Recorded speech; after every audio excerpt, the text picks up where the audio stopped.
Hello friend, नमस्कार। आप सभी का हार्दिक स्वागत है आज क्लास में। आज हम सभी पढ़ने वाले हैं केमिस्ट्री डाई एथिल ईथर, जिसे हम ईथर भी कहते हैं, जिसका आईपीएससी नेम होता है एथॉक्सी एथेन। क्या होता है दोस्तों? Ethoxy ethane. तो 1846 में विलियम मोल्टन ने पहली बार ईथर का प्रयोग कर दांत निकालने में किया था। इससे स्पष्ट होता है कि जो विलियम मोल्टन थे, तो इन्होंने शरीर को शून्य अर्थात बेहोश करने हेतु ईथर का प्रयोग किया था, जिससे दांत में लगाया तो वो वहाँ पर जगह जो दांत की जो त्वचा थी वो शून्य हो गई और दांत निकाल दिया। तो इसमें हम पढ़ते हैं, पहले हम जान लेते हैं ईथर क्या। ईथर का रासायनिक सूत्र का व्यापक सूत्र क्या होता है। तो सबसे पहले ईथर को क्या कहते हैं? Die ethyl ether. William molten ने इसका उपयोग कब किया था? 1846 में। किसने किया था? William molten. विलियम मोल्टन ने 1846 में इसका उपयोग किया था। तो सबसे पहले तो हमको ज्ञात हो जाना चाहिए कि जो ईथर है, ये ईथर का व्यापक सूत्र क्या होता है। तो डाई एथिल ईथर का व्यापक सूत्र दोस्तों, तो व्यापक सूत्र होता है आर ओ और डैश। क्या होता है? R single bond, O single bond और डैश होता है। और इसका सामान्य सूत्र जो होता है, इसका सामान्य सूत्र क्या होता है बेटा? CnH2n+2 into O. इसका सामान्य सूत्र क्या होता है? CnH2n+2 into O. तो पहले जान लेते हैं कि ये क्या है, कि वह एल्किल समूह, ईथर क्या है? वह एल्किल समूह जिसमें आर और आर डैश ऑक्सीजन परमाणु से जुड़े होते हैं। तो लिख लेते हैं, इसकी डिफिनेशन क्या हो जाती है। वह एल्किल समूह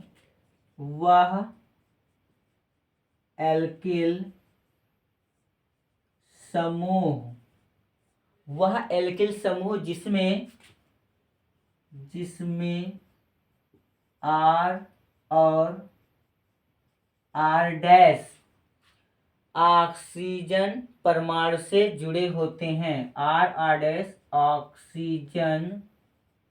ऑक्सीजन परमाणु से जुड़े होते हैं दोस्तों, जुड़े होते हैं, ऑक्सीजन परमाणु से जुड़े होते हैं। ये दो प्रकार के होते हैं। कितने प्रकार के होते हैं? ये दो प्रकार के होते हैं। नंबर एक क्या होता है दोस्तों? नंबर एक होता है डाई मेथिल ईथर। नंबर एक होता है डाई मेथिल ईथर। इसका सूत्र होता है CH3 single bond O single bond CH3। और दूसरा का होता है प्यारे दोस्तों, ये हमारा डाई एथिल ईथर। इसका होता है C2H5 single bond O single bond C2H5। तो प्रिय दोस्तों, इसमें सबसे ज़्यादा साधारणतया एथिल एल्कोहल के अणुओं से ही बनता है। तो ज़्यादा से ज़्यादा हमारा ये डाई एथिल ईथर ही उपयुक्त है, जिसको हम ज़्यादा उपयोग करते हैं, उपयोग किया जाता है, शल्य चिकित्सा में भी किया जाता है। इसलिए इसमें हम पढ़ लेते हैं डाई एथिल ईथर। तो ये हमको पता चल गया। रासायनिक सूत्र ईथर का रासायनिक सूत्र क्या होता है? तो ईथर का रासायनिक सूत्र होता है यही C2H5 सिंगल बॉन्ड O। तो लिख लेते हैं ईथर का रासायनिक सूत्र। ईथर का रासायनिक सूत्र दोस्तों क्या होता है? तो ईथर का रासायनिक सूत्र होता है C2H5O C2H5।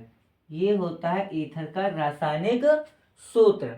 ध्यान दीजिए बेटा, पूरा वीडियो देखना है तभी समझ में आएगा। केमिस्ट्री है, अगर स्किप करते हैं तो आपका पूरा समझ में नहीं आता। केवल आप इसमें यही जान लोगे कि ये बस फार्मूला देख लिया, फिगर मतलब इसमें जो भी ये है पोस्टर ही देखोगे, बाकी आप समझ नहीं पाओगे। तो स्किप कर देंगे तो मज़ा ही नहीं आएगा, समझ ही नहीं पाएंगे, आधा मिस हो जाएगा।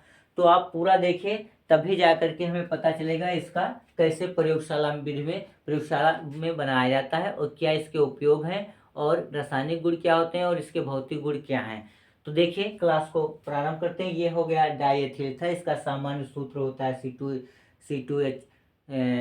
CnH2n+2 into O। और व्यापक सूत्र इसका ये होता है R सिंगल बॉन्ड O और सिंगल बॉन्ड R डैश। तो इसका किसे कहते हैं? वह एल्किल समूह जिसमें R और R डैश ऑक्सीजन परमाणु से जुड़े होते हैं। तो ऐसे यौगिक को हम क्या कहते हैं? डाईएथिल ईथर कहते हैं। तो सबसे पहले तो हम पढ़ लेते हैं साधारणतः एथिल एल्कोहल कैसे बनाया जाता है। क्या पढ़ लेते हैं दोस्तों? साधारणतः एथिल एल्कोहल कैसे बनाया जाता है। इसे क्लीन कर देते हैं।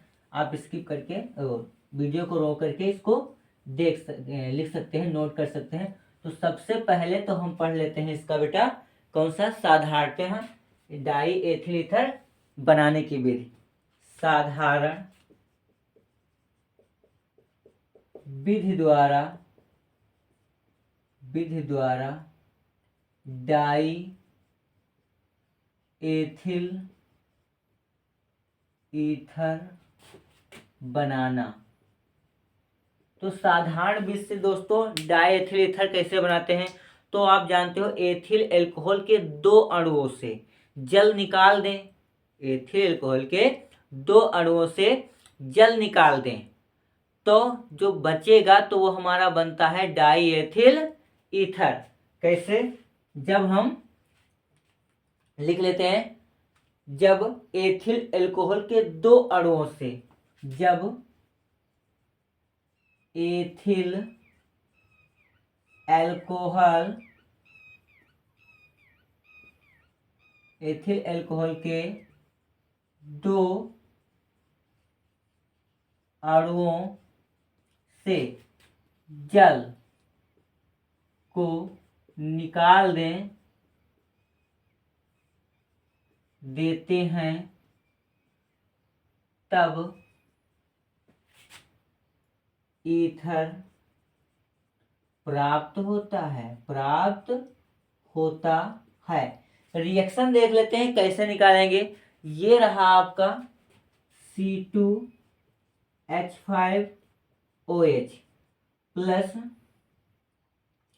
HOC2H5। इसे लिख लिया बेटा, इससे C2H5OH है तो C2H5OH, तो हमने OH इधर लिख लिया और C2H5 इधर। जब इससे क्या किया गया दोस्तों? जल निकाल दिया गया H2O। तो ध्यान दीजिए ये वाला H और ये OH ये निकल गए तो बचा क्या है? C2H5O। क्या बचा बेटा? C2H5O। और यहाँ पर क्या बचा है? C2H5। तो इसका सूत्र बन गया C2H5O C2H5। और इसका नाम क्या होता है दोस्तों? नाम होता है इसका डाई।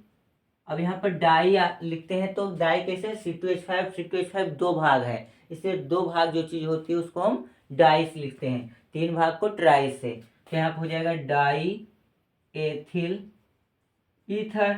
क्या हो जाएगा बेटा? डाई लगा दिया, 2 भाग है, C2H5 एथिल लिखा और ये रहा आपका ईथर। तो ये हो गई साधारण विधि दोस्तों। क्या हो गई? साधारण विधि। अब हम पढ़ लेते हैं प्रयोगशाला विधि, यानी कि डाई एथिल ईथर बनाने की प्रयोगशाला विधि क्या होती है दोस्तों। तो आप इसको नोट कर लीजिए। अब हम क्या लिखते हैं? प्रयोगशाला विधि। तो ये हो जाएगा आपका डाई एथिल ईथर बनाने की प्रयोगशाला विधि। तो बेटा प्रयोगशाला में जब बनाया जाता है तो किस विधि से बनाया जाता है, तो देखिए, तो सबसे पहले क्या होता है, प्रयोगशाला में die ethyl ether ethyl alcohol को शांत सल्फ्यूरिक अम्ल के साथ गर्म करके बनाया जाता है। तो ध्यान दीजिए क्या लिखना है थ्योरी इसमें कि प्रयोगशाला में डाई एथिल ईथर प्रयोग, ये बेटा प्रयोग परिभाषा लिखेंगे, इसकी भाषा लिखेंगे। प्रयोगशाला में डाई एथिल ईथर, प्रयोगशाला में die ethyl ether, die ethyl ether, प्रयोगशाला में die ethyl ether ethyl alcohol को, कॉमा लगा दो, एथिल एल्कोहल को शांत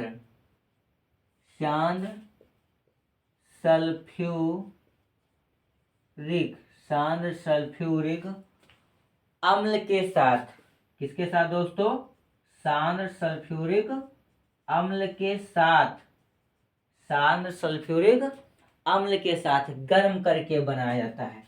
क्या करके, गर्म करके बनाया जाता है दोस्तों। कैसे बनाया जाता है प्रयोगशाला में, जब हम एथिल एल्कोहल को शांत सल्फ्यूरिक अम्ल के साथ गर्म करते हैं तो हमारा प्राप्त होता है बेटा क्या, डाई एथिल ईथर। क्या प्राप्त होता है दोस्तों, डाई एथिल ईथर। रिएक्शन देख लीजिए, ये है आपका C2H5OH। इसमें कहा गया है भाषा में कि शांत सल्फ्यूरिक अम्ल H2SO4 को क्या करें, गर्म कर दें। तो प्राप्त क्या होता है, C2H5HSO4 ये निकल जाएगा, C2H5HSO4 और ये वाटर निकल जाएगा यहाँ पर बाहर। जब किसी चीज को गर्म किया जाता है तो भाप बनकर पानी ऊपर उड़ जाता है, यानी भाप बन के पानी बाहर वस्तु से जब जलाते हैं या गर्म करते हैं तो निकल जाता है। जब कपड़े धुले जाते हैं तो धूप में हम उसे सुखाने के लिए फैला देते हैं। तो कैसे सूखता है, कोई सेकने तो आता नहीं, ना ही पानी चूसक कोई मशीन वातावरण में है जो पानी उसमें से चूस करके निकाल लेती है, लेकिन ऐसा कुछ नहीं है। जब टेम्परेचर उस वस्तु का ज़्यादा हो जाएगा और जैसे क्वथनांक पहुँच जाएगा अधिक से अधिक पर 100 से ऊपर, तैसे ही भाप बन के पानी बाहर उड़ जाएगा और आपका जो पदार्थ होगा वही सूखा सूखा आपको मिलेगा। इसी प्रकार जब इसमें गर्म किया गया तो आपका पानी बाहर निकल गया। बचता क्या है, देखिए एथिल हाइड्रोजन सल्फेट। क्या बचता है, इसका नाम क्या है बेटा, एथिल हाइड्रोजन सल्फेट। ध्यान दीजिए, इसको ये भी कहते हैं और एक नाम भी कहा जाता है एथिल बाई सल्फेट। जब किसी दो कोई यौगिक हो और बीचों बीच में H होता है तो वहां पर हम या तो हाइड्रोजन कह दें या हम वहां पर बाई लगा सकते हैं। तो यहाँ पर ये हुआ, अभी हमारा ethyl alcohol die ethyl ether नहीं बना है, इसका पुनः हम एथिल एल्कोहल से कर देंगे क्रिया। अब देखिए फिर हम कर देते हैं, ये हमारा है C2H5HSO4, इसका फिर से C2H5OH से जब रिएक्शन करा दिया तो आपका क्या बन जाता है, देखो ध्यान से, तो C2H5O ये और यहाँ पर HSO4 OUH, तो UHHH2OSO4 जो मिलाया था अंत में वही बाहर हो रहा है आपका, और ये रहा आपका C2H5O C2H5। देखो C2H5 यहाँ, C2H5 यहाँ, 2 C2H5 एक वो यहाँ का, तो ये आपका बन गया डाई एथिल ईथर। तो ये रही आपकी बेटा प्रयोगशाला विधि। क्या लिखेंगे प्रयोगशाला विधि में? प्रयोगशाला में die ethyl ether ethyl alcohol को श्यान सल्फ्यूरिक अम्ल के साथ गर्म करके प्राप्त किया जाता है, और ये दो रिएक्शनों में एथिल डाई एथिल ईथर हमें प्राप्त होता है, यानी दो पदों पर गुजरने पर हमें ये प्राप्त होता है। अब हम पढ़ लेते हैं कि इसके गुण क्या होते हैं एथिल एल्कोहल के। बेटा क्या होता, इसको आप रोक दीजिए और इसको अब नोट कर लीजिए। क्लेम करते हैं, क्या पढ़ लेते हैं दोस्तों? इसमें हम पढ़ लेते हैं कि क्या है इनके गुण। तो ये तो आप जानते हो कि डॉक्टर साहब ने इसका उपयोग किसमें कर दिया? दांत उचाड़ने में। इसका अर्थ साफ साफ है कि इसमें बेहोशी भी किया जा सकता है जीव को, यानी अगर इसका कोई इसको सुंघा दे या इसका कोई इंजेक्शन दिया जाए बना के, तो आदमी बेहोश हो सकता है। तो यहाँ पर भौतिक गुण में दोस्तों हम पढ़ लेते हैं भौतिक गुण। तो भौतिक गुण में दोस्तों पढ़ते हैं नंबर 1 गुण। तो नंबर 1 गुण क्या है? यह रंगहीन अतिवाष्पशील द्रव होता है। क्या होता है दोस्तों? यह रंगहीन होता है, रंगहीन अति वाष्पशील द्रव है। क्या है बेटा? द्रव है। ये अतिवाष्पशील क्या होता है? द्रव होता है, रंगहीन होता है। इसे सूंघने पर बेहोशी होती है। एक आप ये लिख सकते हो, इसे सूंघने पर बेहोशी आती है। क्या आती है दोस्तों? बेहोशी आती है। यदि इसे सूंघ लिया जाए तो क्या होगा कि बेहोशी आ जाएगी।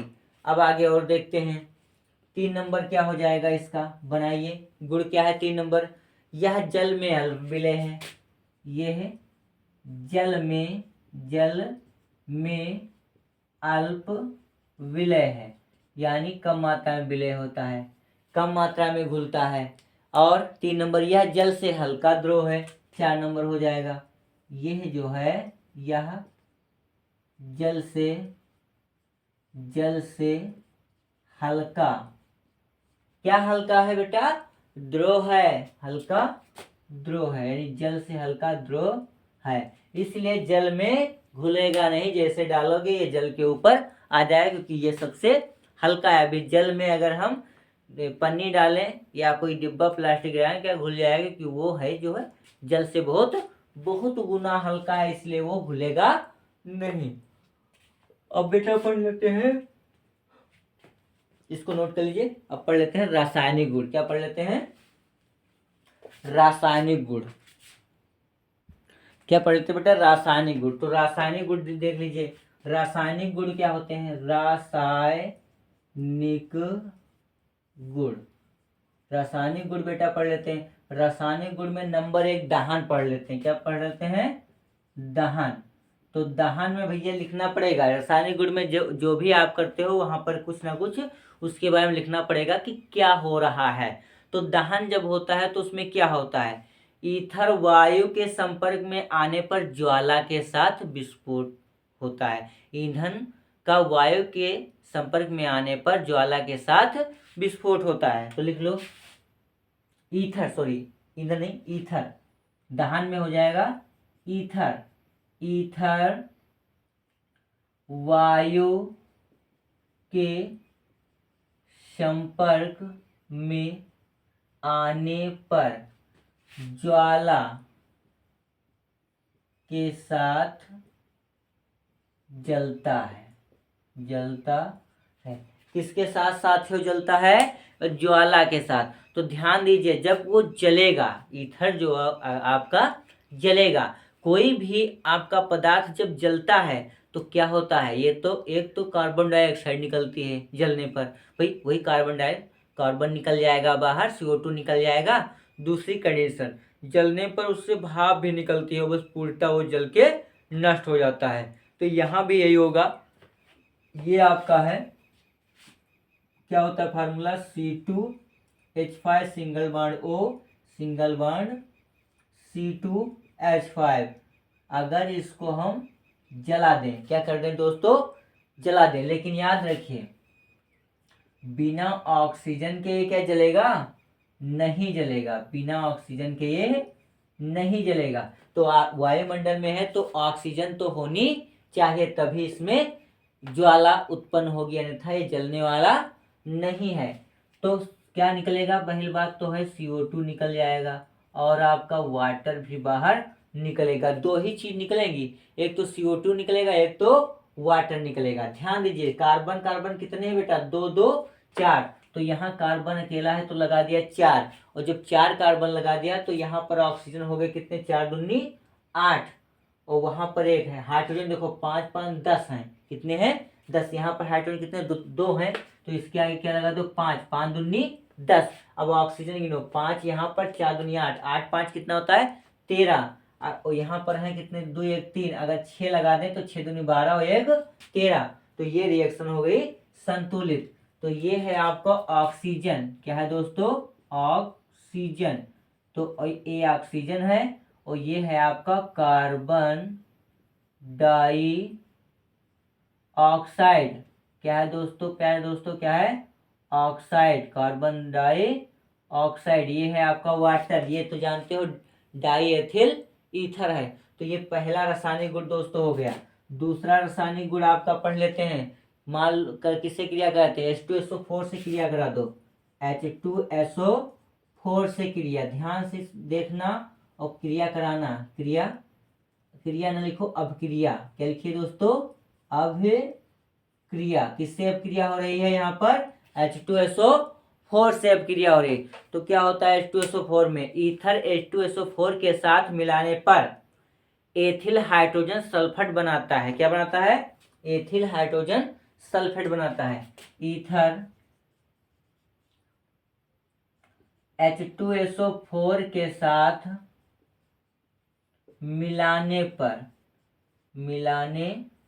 पर जब H2SO4 शांत सल्फ्यूरिक अम्ल को ईथर के साथ मिला देंगे तो क्या होता है, मिलाने पर एथिल हाइड्रोजन सल्फेट बनता है। क्या बनता है दोस्तों, एथिल हाइड्रोजन सल्फेट बनता है। क्या बनता है, सल्फेट बनता है। कब बनता है, जब ईथर में H2SO4 को मिलाया जाता है। जब ईथर में H2SO4 को मिलाया जाता है तो प्यारे साथियों क्या बनता है, एथिल हाइड्रोजन सल्फेट बनता है। चलो बनाते हैं, रिएक्शन देखते लेते हैं। तो ये है आपका C2H5 single bond O, single bond C2H5, इसमें मिला दिया H2SO4 और जब मिलाया तो बन गया ये C2H5H, और क्या बनता है SO4, क्या बनता है SO4। यही तो बताया गया, एथिल हाइड्रोजन सल्फेट, तो ये एथिल हो गया, हाइड्रोजन हो गया और ये सल्फेट हो गया। प्लस लगाओ, जो कह रहा था वो बना दिया। अब देखो बचता क्या है, देखो ध्यान से, C2H5 कितने भाग हैं, ये 2 भाग हैं दोस्तों। तो यहाँ पर आप 2 लगा लीजिए, क्या लगा लीजिए 2। तो ध्यान दीजिए वहां 2 लगे तो ये डबल हो गए, 2 दूनी 4 और 4 दूनी 8, तो 2 2 4, तो 2 दूनी 4 और 2 पंची 10 और 5 5 10, ये पूरा हो गया। लेकिन SO4 तो 2 भाग हो गया दोस्तों, तो यहाँ पर भी आपको 2 लगाना पड़ेगा। अब देख लीजिए बचा क्या, SO4 भी 2 यहाँ हो गया है, SO4 चला गया, 2H2O बचा बेटा, और एक का बचा गया ऑक्सीजन, तो एक ऑक्सीजन का है बच गया है, 2H2 यहाँ पर है, तो आपका क्या हो जाएगा, ध्यान दीजिए, एक हाइड्रोजन यहाँ चला गया, कितना 2 चले गए तो कितने बचे, 2 ही तो बचे। फिर से काउंट कर लो, एक ऑक्सीजन, ध्यान दीजिए 2 2 4 कार्बन, 2 दूनी 4 कार्बन, 5 5 10 और 10 और 4 14 हाइड्रोजन, 2 पंची 10, 2 12, 2 14 हाइड्रोजन, एक ऑक्सीजन। ये SO4 डबल है, SO4 डबल है, रिएक्शन संतुलित है दोस्तों। इसका नाम लिख दीजिए, क्या है ये आपका, डाई का है एथिल हाइड्रोजन सल्फेट। क्या है बेटा, ethyl hydrogen sulphate, ethyl hydrogen sulphate. ये क्या है बेटा? ये C2H5HSO4 का नाम है। क्या नाम है? Ethyl hydrogen sulphate. अब आप आ जाइए अगली रिएक्शन पर। 3 नंबर हम पढ़ लेते हैं, 1 नंबर था, 2 नंबर हो गया, अब कौन सा होगा बेटा? 3 नंबर। तो 3 नंबर में दोस्तों क्या हो जाएगा? जल अपघटन करा दीजिए। क्या करा दीजिए?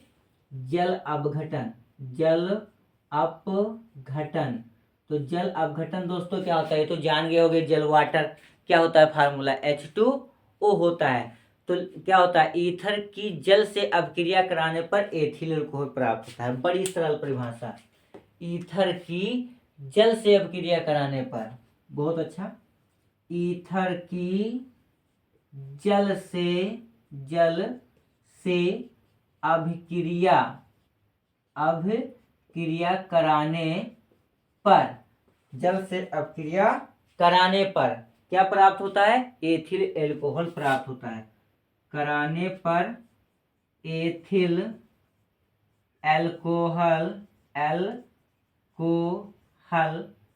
प्राप्त होता है। प्राप्त होता है दोस्तों, होता है। ये जब रासायनिक कोई भी पॉइंट लिखते हैं, जब ये लिख लेते हैं तो हमको रिएक्शन करना बहुत ही इजी हो जाता है, बिल्कुल हलवा पूरी जैसा। ध्यान दीजिए कैसे। देखो, ईथर की जल, तो ईथर सबसे पहले ईथर का सूत्र लिखें, C2H5O, C2H5 लिखा, जल से कहता है तो H2O लिख दिया। ना बेटा? अब क्या बनता क्या है दोस्तों? ध्यान दीजिए, क्या बन रहा है? बन रहा है एथिल अल्कोहल। एथिल अल्कोहल सूत्र क्या होता है? C2H5OH। ध्यान दीजिए, C2H5 कितने हैं? 2 गुना है, तो 2 गुना लगा ले हैं। अब यहाँ देखो, एक ऑक्सीजन यहाँ, एक ऑक्सीजन है, यहाँ पे एक ऑक्सीजन, सामने 2 है तो 2 ऑक्सीजन हो गए। H2 2 है तो यहाँ पर भी कितने हो गए? 2।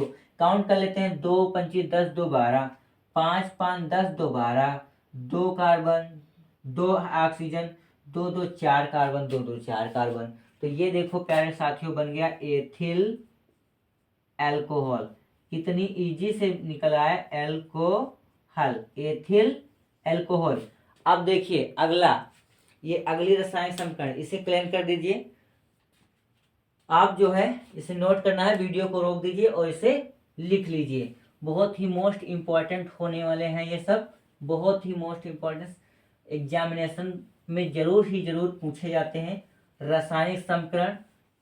और भी हम पढ़ेंगे। तो देखिए, अब ये हो गई, 3 हो गई हमारे रासायनिक समीकरण। अगली रासायनिक समीकरण आप करा दीजिए, किससे करा दें?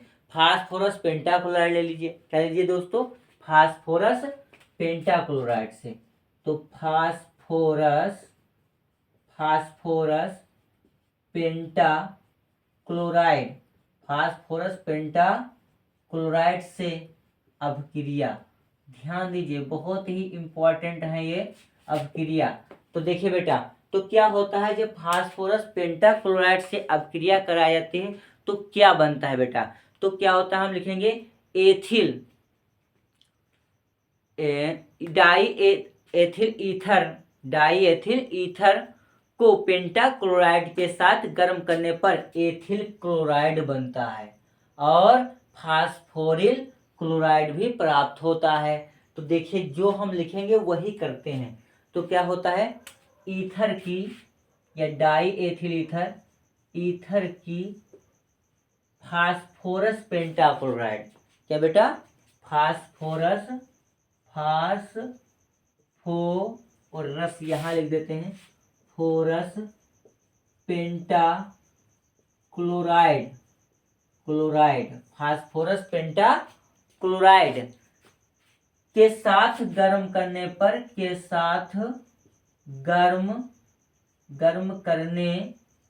पर, गर्म करने पर क्या बनता है? Ethyl chloride. क्या बनता है प्यारे साथियों? करने पर एथिल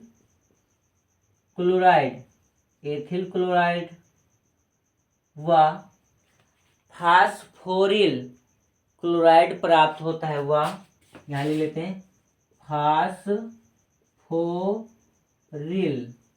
क्लोराइड प्राप्त होता है।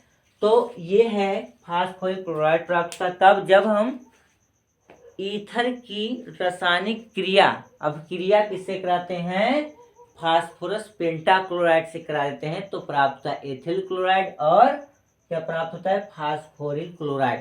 तो चलो रिएक्शन में देख लेते हैं दोस्तों। ये रहा आपका C2H5 single bond O C2H5, ये है आपका डाई एथिल ईथर, और हम पढ़ क्या रहे थे, ईथर। ईथर जान चुके हैं, अब हम ये रासायनिक गुण पढ़ रहे हैं। जब इसकी क्रिया करा दिया PCl5 फास्फोरस पेंटाक्लोराइड से, तो बनता क्या है, वहां लिखा हुआ है ethyl chloride. Ethyl chloride formula C2H5Cl, और क्या बेटा निकलेगा, फास्फोरिल क्लोराइड।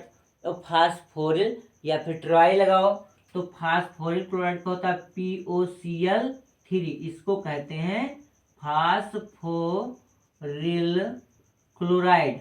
ये हमारा जो है फास्फोरिक क्लोराइड हो गया।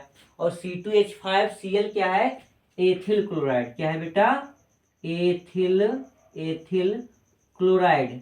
कौन है एथिल क्लोराइड, C2H5Cl, और ये आपका फास्फोरस पेंटाक्लोराइड। क्या है दोस्तों, इसका नाम क्या है, फास्फोरस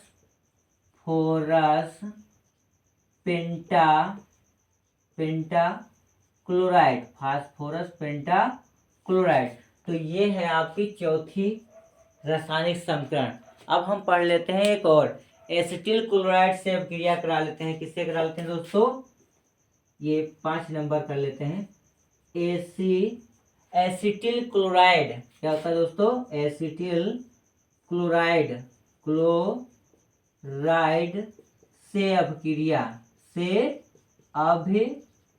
दोस्तों, एसिटिल क्लोराइड से अभिक्रिया देख लेते हैं। इसमें भी थ्योरी आप लिख लेते हैं तो बहुत ही सरल होता है। डाई एथिल ईथर को एसिटिल क्लोराइड के साथ गर्म करने पर एथिल एसीटेट तथा एथिल क्लोराइड बनता है। क्या बनता है, एथिल एसीटेट और एथिल क्लोराइड। ध्यान दीजिए बेटा, बहुत ही मोस्ट इंपॉर्टेंट। पहले हम थ्योरी लिख लेते हैं कि डाई एथिल ईथर, सिर्फ ले लो आप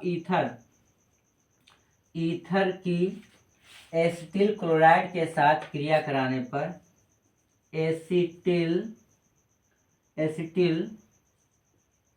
क्लोराइड के साथ क्रिया कराने पर क्या बनता है दोस्तों, आपका बन जाता है एथिल एसीटेट,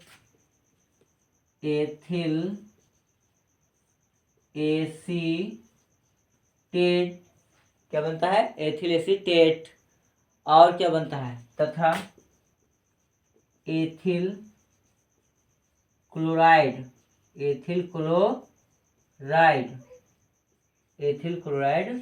बनता है। चलो रिएक्शन बेटा देख लेते हैं। 5 नंबर है, इसमें इसी के साथ आपका जो ईथर होगा वो समाप्त हो जाएगा। रासायनिक गुण मोस्ट इंपॉर्टेंट है, भौतिक गुण भी आपको मालूम होना चाहिए, प्रयोगशाला भी मालूम होना चाहिए, और एक साधारण विधि है वो भी मालूम होना चाहिए। किसने इसका उपयोग सर्वप्रथम किया, तो सर्वप्रथम आपका क्या हुआ था उपयोग, 1846 में विलियम मोर्टन ने किया था। ध्यान दीजिए बेटा, इसकी रिएक्शन करते हैं। इसकी रिएक्शन में क्या होगा, वही आपका लिखना है C2H5 सिंगल बॉन्ड O और सिंगल बॉन्ड C2H5 प्लस, किससे कराना है आपको, एसिटिल क्लोराइड से। एसिटिल क्लोराइड का फार्मूला क्या होता है, CH3COCl, ये होता है एसिटिल क्लोराइड। और जब इसकी रिएक्शन दोस्तों कराते हैं तो क्या क्या बनना है आपका, एथिल क्लोराइड बनेगा, यानी एथिल क्लोराइड और क्या बनेगा, एथिल एसीटेट। तो एथिल एसीटेट का फार्मूला, पहले हम एथिल क्लोराइड बना ले, C2H5Cl, और ये हमारा होता है CH3 C2H5। ये ऐसे लिखा होता है, तो इसको क्या हम पढ़ते हैं, एथिल एसीटेट। क्या पढ़ते हैं बेटा, एथिल एसीटेट। ध्यान कर ले, देखो कहीं कम जाए तो नहीं, कार्बन 2 2 4, यहाँ पर 4, एक 5, एक 6 कार्बन इस बाएं पक्ष में, उधर गिन लो 2 3 4 और 2 6, सही है। हाइड्रोजन 5 5 10 10 3 11, तो 5 5 10 और 10 3 13, यानी सब बराबर हैं। तो नामकरण कर देते हैं। एथिल एसीटेट, एथिल एसीटेट कौन है, ये देखो है एथिल एसीटेट, एसीटेट। और ये क्या है बेटा, एथिल क्लोराइड। क्या है दोस्तों, एथिल क्लोराइड। इसे क्या कहते हैं, एथिल क्लोराइड। बहुत ही मोस्ट इंपॉर्टेंट है ये दोस्तों, पढ़ लेना है आपको एक तरफ से। तो इस प्रकार से हमने आज पढ़ा डाई एथिल ईथर। तो जो हमारे चैनल पर नए साथी हैं तो वह जल्द से जल्द चैनल को सब्सक्राइब, लाइक और शेयर कर दें और बेल आइकन दबा दें, जिससे हमारी क्लास के जितने वीडियो आए वह सभी उन सभी की आप तक नोटिफिकेशन पहुंच सके और अपनी आप पढ़ाई पूर्ण कर सकें। तो दोस्तों बने रहिए सुरेंद्रा स्टडी क्लास में, पढ़ते रहिए, बढ़ते रहे। जय हिंद, जय भारत।